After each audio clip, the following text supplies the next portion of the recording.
Seja muito bem-vindo, muito bem-vinda a mais um conteúdo desse canal e hoje eu quero começar com uma pergunta bem rápida.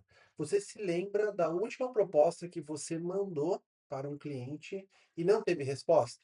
Pode ter sido semana passada, talvez você tenha uma proposta acontecendo hoje que você não teve resposta, você ligou, mandou uma mensagem, ela foi lida, ele não te respondeu.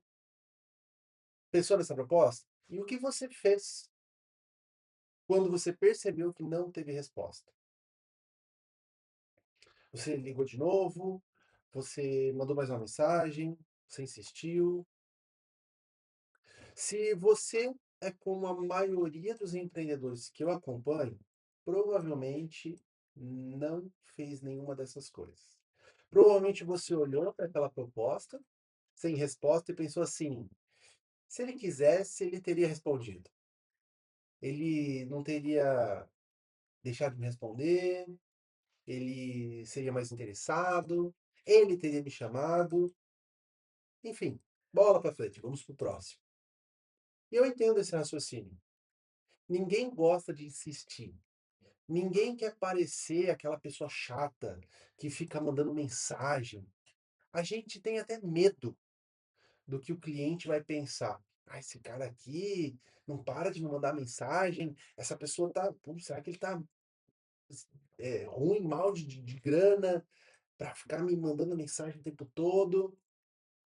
Mas e se eu te disser que essa interpretação é de que esse silêncio que essa pessoa te deixou não é isso.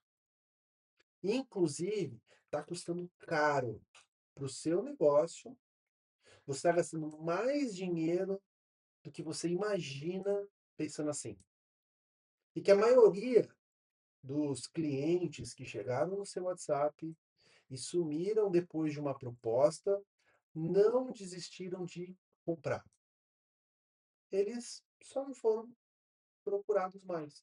Eles não receberam um volume de insistência que fosse o suficiente para fazer eles comprar. É sobre isso que a gente vai falar hoje e eu peço, se isso faz sentido, se você está passando por isso, fica até o final, porque eu vou te mostrar aqui uma coisa que vai mudar a forma que você enxerga cada proposta que ficou sem resposta aí no seu negócio. O meu nome é Marco, eu sou conhecido como Marco do Marketing, sou sócio fundador da Movimento, Estratégias de Marketing e Processos Comerciais, trabalho com vendas há mais de 15 anos e aqui eu ajudo donos de pequenos e médias empresas a construírem um processo comercial que vai te ajudar a converter de forma consistente, aumentando o faturamento, aumentando a sua margem em um período curto, mais rápido. E se você ainda não é inscrito nesse canal, toque no botão se inscrever para que você possa receber cada vez mais os nossos conteúdos, você ser notificado, ativa o sininho. E se ao decorrer desse conteúdo fizer sentido para você, coloca nos comentários aquilo que você concorda, discorda, se você passa, se você vive, porque é muito importante para mim entender isso. Agora, deixa eu começar com uma história que ilustra bem o que acontece na maioria das empresas. Eu estava trabalhando com uma empresa de arquitetura e interiores, duas sócias, duas sócias e um assistente administrativo, tá? Que também cuidava ali do comercial, porque geralmente nesse tipo de negócio, quem fala direto com o cliente é, é a sócia da empresa. E o que que acontecia nesse negócio em específico? Tá? Elas tinham uma boa reputação, bom portfólio, atendiam um volume de clientes interessantes, clientes bem posicionados, os clientes satisfeitos, o faturamento mensal bem interessante ali, de lucro de R$ 26.000. O volume de leads era razoável, em torno ali de 25 contatos por mês, vinham do Instagram, de indicação, de tráfego. As sócias investiam ali uma média de um valor base de R$ 1.600 em anúncio, tá? Não é muito. O processo funcionava, O lead chegava, o assistente respondia, marcava uma conversa, apresentava, né, o portfólio e no final mandava a proposta, o valor do projeto. Até aí, tudo bem. O problema começava exatamente depois disso. A proposta era enviada, a equipe ficava ali esperando. Se o cliente respondia, ótimo, continuava a negociação. Se não respondia, a proposta ficava lá, parada, sem retorno, sem acompanhamento. E depois de uma semana, aquele lead era dado como perdido, aquele cliente era dado como perdido. Quando eu pedi para ver o histórico da proposta dos últimos 3 meses, o número era mais ou menos o seguinte: 72 propostas enviadas, 14 fechamentos. A taxa de conversão aí, 19%. E o que até parece razoável, poxa, 19%, né? Quase 20%. Quando você olha para só percentual, poxa, que interessante. Mas tinha um dado ali, um número escondido que mudou tudo. Porque das 58 propostas não fechadas, eu perguntei para as sócias, quantas dessas receberam pelo menos um retorno depois do envio da proposta? E a gente conseguiu chegar num número, 11. 11 de 58. Ou seja, 47 propostas ficaram sem nenhum contato depois de enviado. A equipe mandou, esperou e desistiu. Quando eu perguntei por quê, a resposta foi exatamente o que eu já esperava. Se o cliente quisesse fechar, ele tinha respondido. E aí eu geralmente sugiro um teste bem simples. Pedir para a assistente pegar 15 dessas propostas paradas no mês anterior e mandar uma mensagem de retorno. Não era uma mensagem longa, não era uma mensagem de cobrança, não era uma mensagem de insistência. Era algo mais ou menos algo assim: oi, Fulano, estou passando aqui para saber se conseguiu avaliar a proposta que eu enviei. Se tiver alguma dúvida, eu estou aqui para conversar. Em uma semana, 9 dos 15 responderam. 9 leads, 9 clientes que tinham sido dados como perdidos, que estavam no arquivo mental. E se não quer mais? Responderam a mensagem de 3 linhas. Leads que foram dados como perdido. Desses 9, 3 fecharam o contrato no mês seguinte. Então, no mês eles ficaram parados, dados como perdido. No outro mês foram reativados. No mais um mês fecharam. 3 contratos que não existiam. A mensagem fez com que eles retornassem. Em um negócio com ticket médio de R$ 3.000, é quase R$ 10.000, R$ 10.000 de receita. O problema nunca foi o cliente. O problema era que ninguém voltava para buscar ele porque ele tinha ficado em silêncio. Você consegue pensar quantas propostas ficam paradas, sem retorno, aí no seu negócio, no último mês? Comenta aqui embaixo para mim. Se é pouco, médio ou muito. Ou um número, se você conseguir. Não precisa ser exato, mas comenta aqui para eu entender,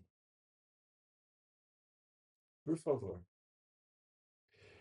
O que acontece nessa empresa não é um caso isolado, ou melhor, nessa empresa, não é um caso isolado.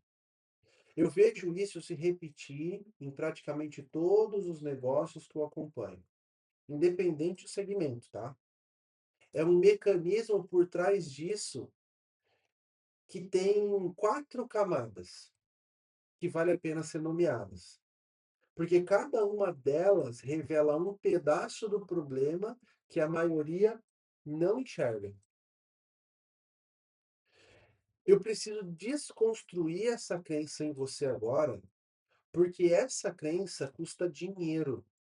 E é o dinheiro do seu negócio que some todo mês. A crença é: se o cliente recebeu a proposta e não respondeu, é porque não quer comprar. Essa crença parece lógica, parece natural. Afinal, se alguém quer alguma coisa, ele vai atrás, não vai? Só que se você se coloca no lugar desse cliente, na prática, cara, não é assim. Porque nem sempre você ou eu paramos de responder alguma coisa que a gente entrou em contato, porque a gente não quer mais. Pensa no seu dia a dia. Quando um lead pede uma proposta, quando um cliente pede uma proposta, ele está num momento específico.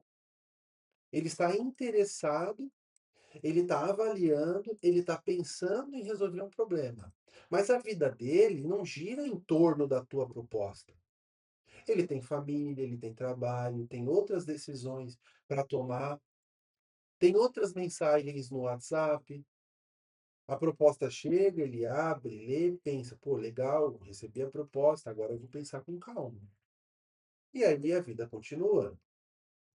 O filho dele vai pedir atenção, a filha dela vai pedir atenção, o chefe manda uma tarefa urgente, ou os funcionários dela vai mandar uma mensagem, vai pedir uma coisa, o almoço com um amigo, com um familiar, a conta que ele recebeu, e a sua proposta vai descendo na lista de prioridade. Não porque ele desistiu de comprar, porque a vida dele aconteceu. A gente precisa se colocar no lugar do consumidor. Quantas vezes você, assim como eu, ficamos interessados em uma coisa e fazemos isso? A gente simplesmente para de responder. Não porque a gente quer, porque outras coisas acontecem. Quando o vendedor te mandou a mensagem do orçamento e desistiu de você, ele perdeu uma venda que ainda estava viva. Você só precisava de um lembrete, de alguém que voltasse e te dissesse: e aí, conseguiu avaliar? E o seu lead está na mesma situação agora. Ele não te disse não. Ele simplesmente ainda não te disse sim. Essa é a diferença entre as duas situações, entre os dois pensamentos, entre a crença que você tem agora e a tua próxima venda. Faz sentido isso para você? Existe uma coisa que a maioria dos empreendedores não percebe. Quando você manda uma proposta e nunca mais entra em contato, você está comunicando algo para o cliente e algo não muito bom. Quando o cliente recebe a proposta e você some, a mensagem que ele lê por trás disso é: aquela empresa não está tão interessada assim em me ter como cliente. Parece exagero para você? Mas não é. Pensa no seguinte cenário: você está procurando um profissional para um serviço importante lá na sua casa. Você pede o orçamento para 3 empresas. Manda uma mensagem, manda uma mensagem, pede uma proposta, ele te manda uma proposta e some. A outra manda uma proposta, 2 dias depois te manda uma mensagem perguntando se você tem alguma dúvida. A terceira empresa manda uma proposta, te liga. No dia seguinte, chama uma conversa de novo, pergunta se você está precisando de mais algum detalhe, te manda as agendas possíveis para vocês decidirem junto. Com qual dessas 3 empresas você sente seguro para fechar? Qual delas passou a impressão que realmente está disposto ou está disposta a te atender bem? Não é quem mandou a proposta mais barata, é quem te incomodou. O follow-up não é insistência, é um sinal que o cliente o sinal que o cliente lê como algo. Essa empresa se importa com aquilo que eu preciso. Você, como cliente, ou o seu cliente, vai ler isso como uma importância. E quando o cliente percebe isso, a resistência do preço diminui. Assim a gente é também. A confiança aumenta e a decisão fica mais fácil. Sim ou não?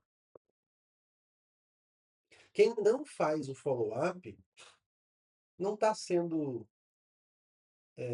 respeitoso com o tempo do cliente. Está deixando o cliente sozinho na hora de decidir.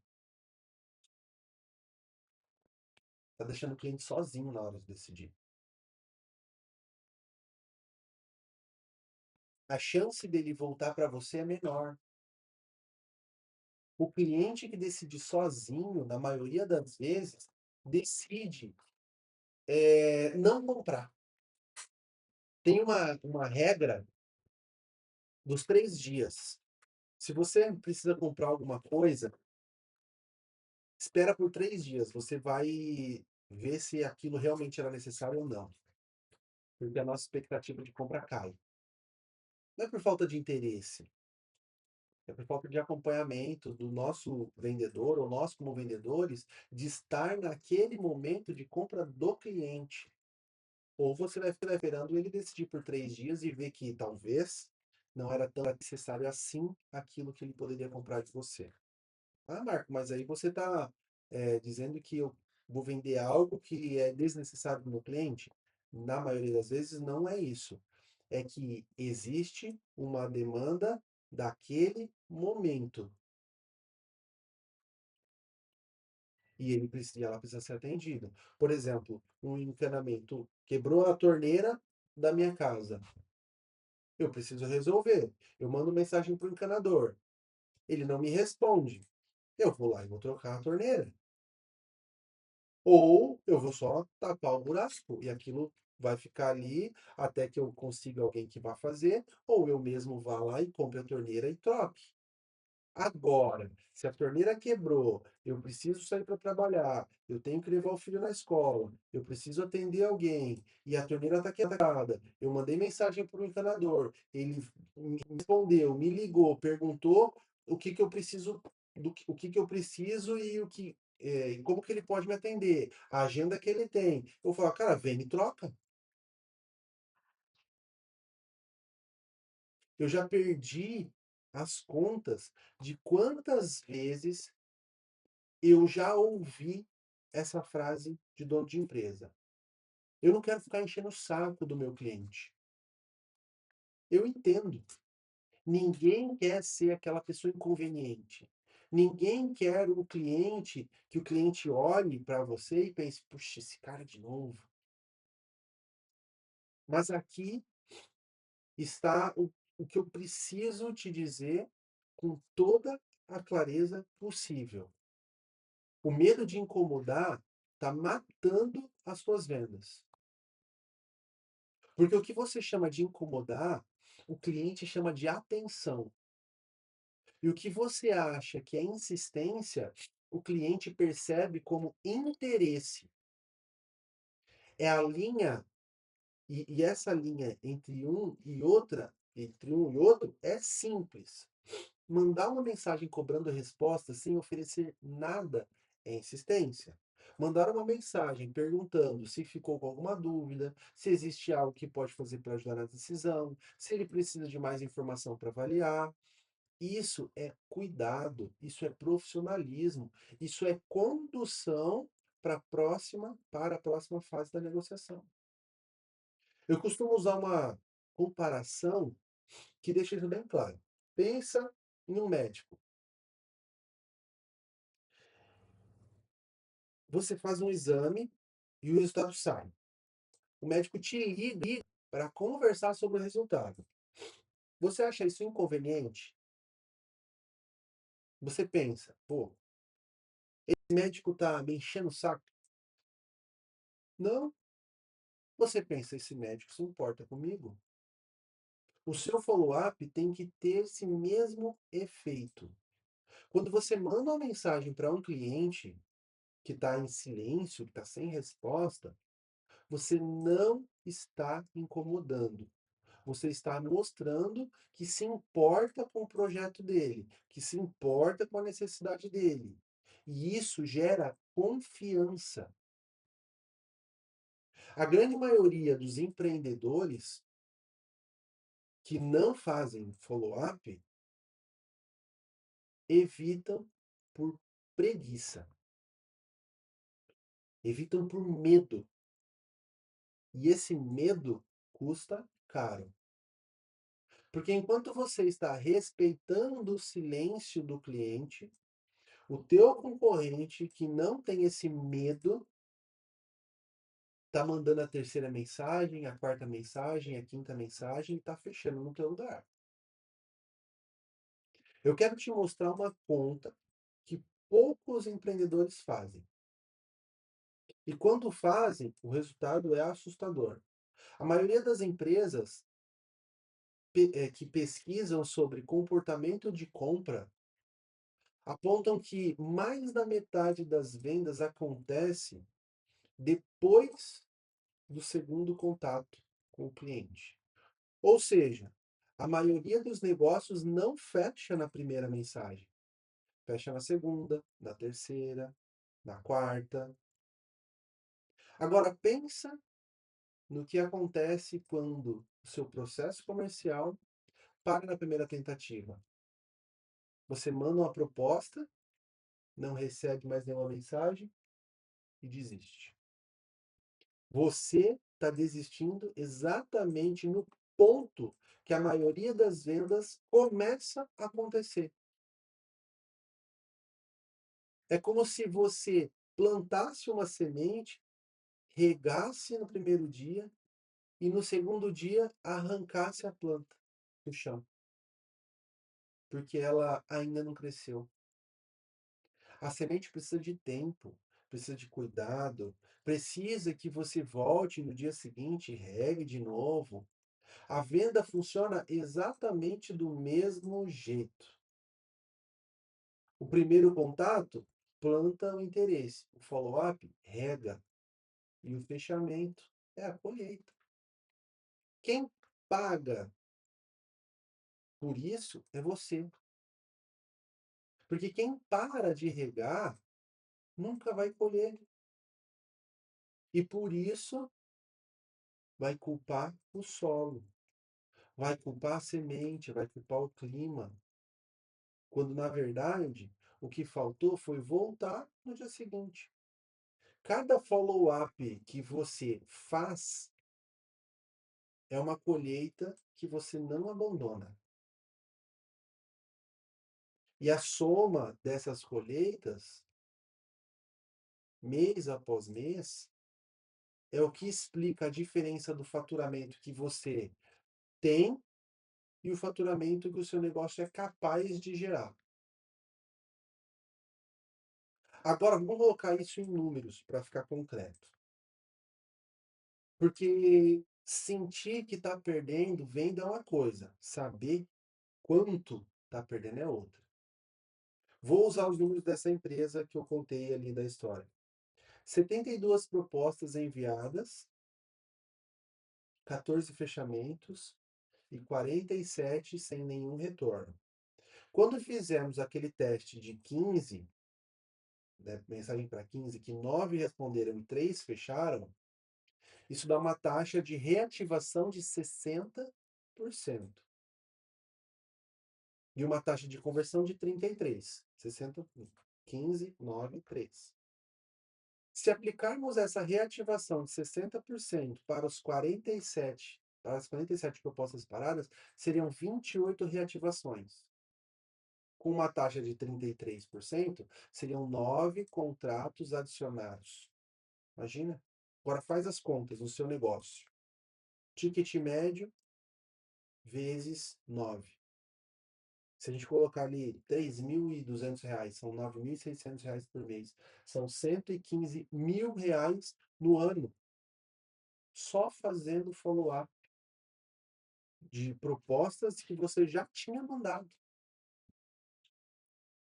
Mas tem um segundo número que precisa ser considerado. E esse sim é mais silencioso.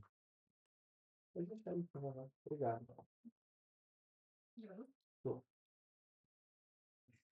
O custo da aquisição do lead. Você vai esperar um pouquinho. O custo de aquisição de cada lead. O lead dessa empresa custava em torno de R$ 60. Os R$ 1.600 de tráfego dividido por 25 leads por mês. Parece razoável esse valor, né? Talvez para algumas pessoas pode ser caro. Para cada proposta sem retorno, representa um custo de R$ 64 para atrair. Que recebeu tempo de atendimento, que gerou proposta e que foi abandonado sem nenhuma tentativa de recuperação.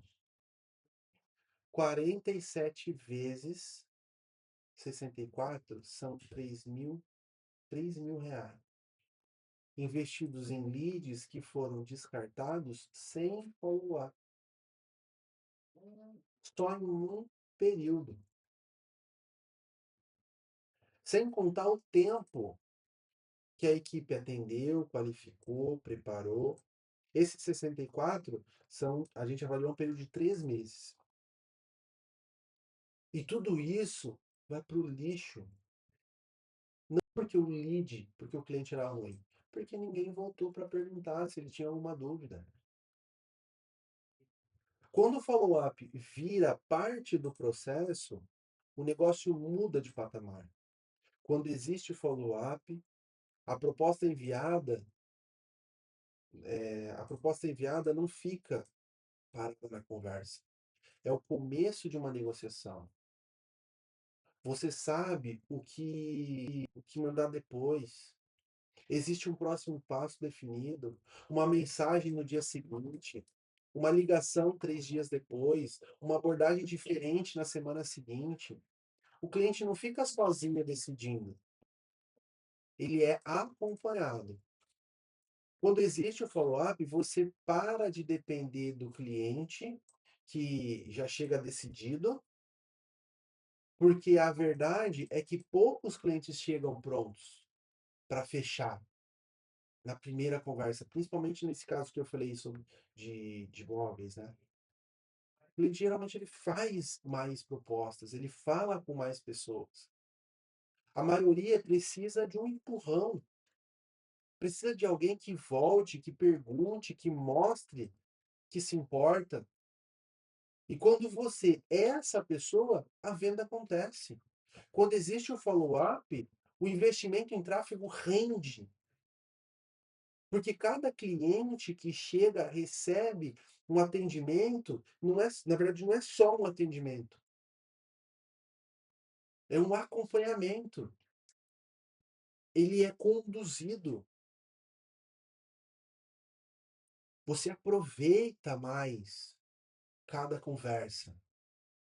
E quando tudo isso funciona, o faturamento para de depender de meses com leads excepcionais. Ele se estabiliza num patamar mais alto porque você não está perdendo vendas para o silêncio. Está buscando cada oportunidade até que ela se torne um sim ou um não de verdade. E um não de verdade é diferente do cliente não falar mais nada. Esse é o negócio que cresce de forma consistente. Não porque tem mais leads, mais cliente entrando através das redes sociais, do tráfego de indicação.